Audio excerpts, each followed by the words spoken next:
What's going on, folks? Ted from Immersion here, and we have a series of new updates to some things that have been happening in the D&D space.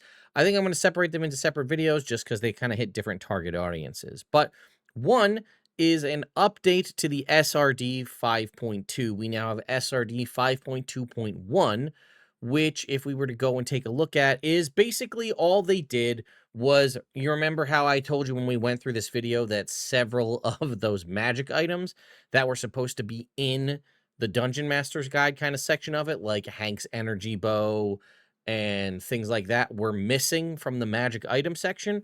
Well, those are now added in. It was about 15 magic items or so that were listed under the FAQ kind of in this area listing. Where are they? Several of these magic items or so. I don't know if it was exactly 15, but several of them were missing from the SRD 5.2, so they recently updated it to the SRD 5.2.1, as you can see here. Now, the question I would have is there a breakdown of like a change log of what changed between the SRD 5.2 and 5.2.1? I'm going to assume that's not the case, just because we kind of know they made an announcement of that fact. You can see here is the previous version of the SRD, so you can download the SRD 5.2.0 if you want to reference back to it or you want to create utilizing that particular version. Then we can click here and go ahead and download the SRD 5.2.1, which, if we were to do so and we were to search something like energy bow, we now can see that the energy bow is present in the SRD 5.2.1. So that was just a small little update to cover that. Also, the Sage Advice Compendium. I did like a whole hour and a half long video covering the Sage Advice Compendium. And one of the things was great weapon fighting. And I actually called out that in 2024, they were referencing that, like, can great weapon fighting work with where you reroll ones and twos? Does that work with things like Divine Smite or Hex? Well, here's the thing. In 2024, you don't re-roll ones or twos with Great Weapon Fighting. Ones and twos on those dice become a 3. That's how Great Weapon Fighting works in 2024. So the fact that the old information here, they had the information here in the Sage Advice Compendium, was actually referencing 2014 was a complete mistake. And several of you commented on the video that I released that they had actually gone in and updated that within the hour of me posting that video. So here is now the update. It says, if you use your great weapon fighting with a spell like Divine Smite or Hex, do you get to treat any 1 or 2 you roll for additional damage as a 3?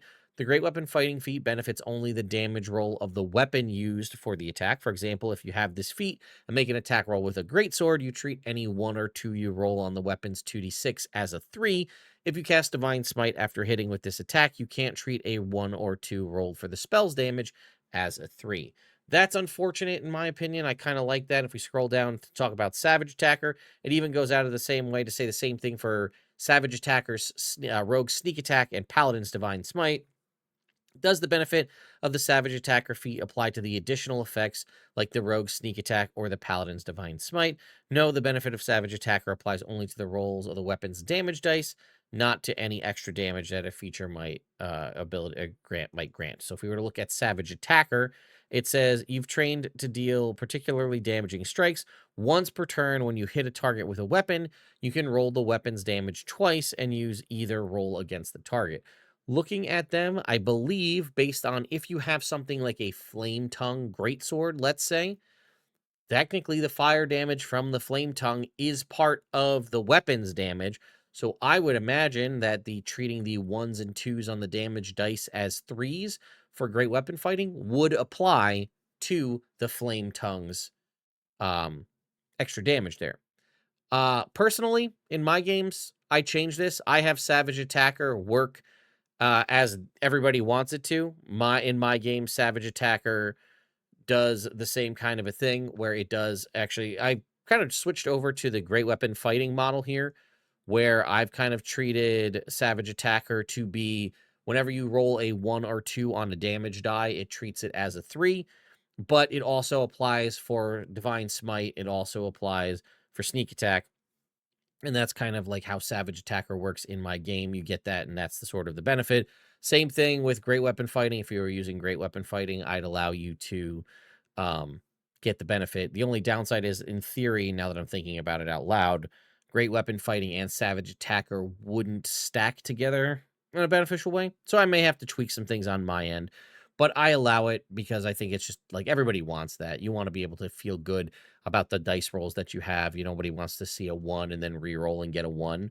So if you want to go real nuts, you could kind of combo the two and say you re-roll the dice and then any 1s or 2s become 3s. So that could actually be a really interesting way to combo it, is one of them allows you to re-roll, the other one allows 1s or 2s to become 3s. So like Savage Attacker and Great Weapon Fighting, let's say you would re-roll the dice and then your minimum would still be 3, which would actually be pretty nuts on a juiced up like Great Sword or something. So anyway, I just wanted to cover the updates to the SRD and the Sage Advice Compendium, as I feel they sort of fall in the same area, and I thought I would cover that here in a quick video. Let me know your thoughts and opinions in the comments down below. I'll see you all next time.